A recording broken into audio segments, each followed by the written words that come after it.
Hey fam, I'm here again asking another Fort Worth resident a few questions. What's your name, man? My name is Chris. Hey Chris, how you doing, man? I'm doing good. How are you? I'm doing okay. I'm just out here asking people questions about this Fort Worth area. Okay. And one of my questions is, hey, how long have you lived in Fort Worth? I grew up here, spent most of my life in New York, but been back here since 2015, so about 9 years. So you've been here for 9 years. Yes. How long were you in New York? 15. 15 years. Mm-hmm. But you were born here. Yes, sir. Okay. Now, you've seen a lot of changes in Fort Worth over the whole time. Now, during COVID, you were already in here, right? Yeah, you were Yes. here. So, what were the challenges after COVID? One of the things that I set out to do when COVID first started was I wasn't going to allow it to affect my life. Okay. I wasn't going to change the way I do things. However, because of the shutdown, I work in restaurants. We were shut down for a month or two, so that part of my life was affected. But as far as my day-to-day life, moving forward, I wasn't going to let it affect my life. Okay. I would take the precautions, wear the masks, have distance when they told us we needed to, but I wasn't going to let it affect my life. And now I've seen in Fort Worth specifically the financial and business, especially small businesses, suffer and actually close down due to COVID alone. Just because business ran out, bills still have to be paid. Right. And, so I've seen it with my own eyes where COVID has affected especially small businesses. And do you think the government did a lot to help those small businesses at all? The federal government, no. I think the state government, I think Governor Abbott did a great job of saying, hey, it's time you guys get back to work. Just be safe, be cautious. But Governor Abbott, I thought, did a great job of just saying, hey, you guys get on with your lives. Wear your masks, do your thing, but get on with your lives. Now, do you think COVID had something to do with a lot of the homelessness that's going on right now? No. My view of COVID is we've had these diseases and these viruses come over the years. That pig virus or whatever it was. Over the years, just in the last 10 years, I can think of 3 or 4. I don't think it has to do with homelessness. I think it's just a very severe variation of the flu that spread quickly, and the medical teams, it took them time to figure out a way to react to it and come up with solutions. It's something that they had never seen before.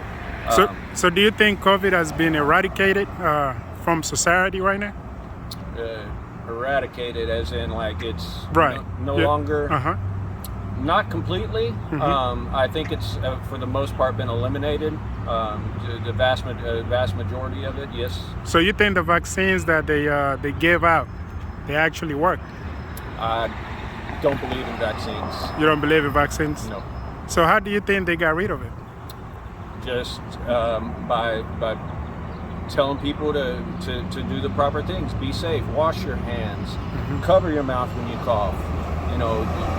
Watch where you touch things in public places, to where people were a lot more attentive of what they were doing with their own bodies. So you think COVID was more of a germ than a virus? Well, I mean,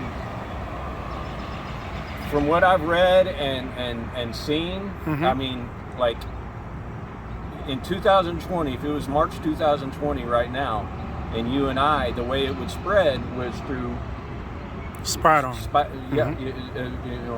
Even spit that you can't see. When we speak, there's still fluid coming out of our mouth that you can't see. Exactly. And that's how it was. That's why we wore our masks. And so, whether it's germ or virus, maybe a combination. I don't know. I mean, I'm not a doctor. I'm just a chef. Okay. So now, do you work now or you stopped working? Yeah, I work now. You work? Yeah. Oh, what's the name of the restaurant? I can probably come and try out some of your food. Okay, I work at Ruth's Chris Steakhouse. Oh, where is that at? It is downtown, right? There's the Hilton downtown, and we are right behind the Hilton. It's one of the high-end steakhouses. Like, you're going to spend $80 for a steak. Oh yeah, that steak better be good. Yeah, it's good. It's kind of for people celebrating things. It's, Okay. Anniversaries, birthdays, things like that. But then again, rich people come in all the time, and that's where they eat. So That's where they eat. Yeah. Now, I have a question about this the homeless people here, because I see a whole lot of them here. Do you think the numbers have been growing of late? I can tell you for a fact. In fact, I'm actually serving the homeless with one of my churches down the street. Okay. I was just bringing that lady Denise right over there. Okay. I was just bringing her food. But a lot of these people, there's 3 shelters right here, Oh, okay. and a lot of Is that a shelter right there? that's the women's shelter. Yes. Oh, okay. So, but a lot of the people you see in the tents. Yeah. They just do not want to go inside the shelter because then they have to follow rules. Oh. They can't smoke their stuff. Oh, okay. So they prefer to stay outside. They prefer it. Oh. Yeah, especially once it gets warmer. Okay. Yeah, they're okay with being outside because they can, like I said, I'll be honest, they smoke their drugs all night, or they don't want to follow rules. To go in the shelters, there's rules to follow. Right. And they don't want to follow the rules. So they choose to stay out here. There's plenty in each of these shelters. There's 3 right here. Right. It can fit all of them. There's plenty of beds. Yes. Okay. Now, do you think the government is helping enough to reduce the numbers of homelessness, especially the county government? Not enough, but from what I know and in my knowledge, even if you're homeless and you're out there on the streets sleeping in a tent, you can be off the street within a month's time if you utilize your resources. There are resources out there. They provide resources out there. There are resources. Okay. But now, as human beings, we have to go out and reach out to those resources. Right. And utilize them. So the resources are there. Now, these people that choose to, I shouldn't say these people, our friends choose to stay out here and not utilize the resources available, well, then that's on them. Like that building right there, it's called True Worth Place. Okay. And it is a community center where they can get you critical documents like your birth certificate, driver's license, Social Security, health benefits, everything is, all kinds of community resources are available there. I mean, it's right there, right in the middle of the homeless community. So there's resources there. So do you think some of the homeless people, they choose this life? They some of them do. So some of them. Okay, let me rephrase that. Some of them do. Many of them just suffer from mental illness, which that is where I think the government and the authorities aren't, and even society as a whole doesn't pay enough attention. Not paying attention isn't the right phrase, but is not fully aware of. Mental illness in this country is on the high. Yeah, it's rising up. It is a huge deal, and a lot of people like this person, right? Even one of those 2 women, the bus drivers right there, they could be suffering from mental illness, but by looking at them, you can't tell. You can't tell. Right. They look happy. But maybe when they get in their car, they start mentally. They're mentally struggling. And do you think some of them are, some of the homeless people are here because disabandonment from family? There's certainly some of it is situational.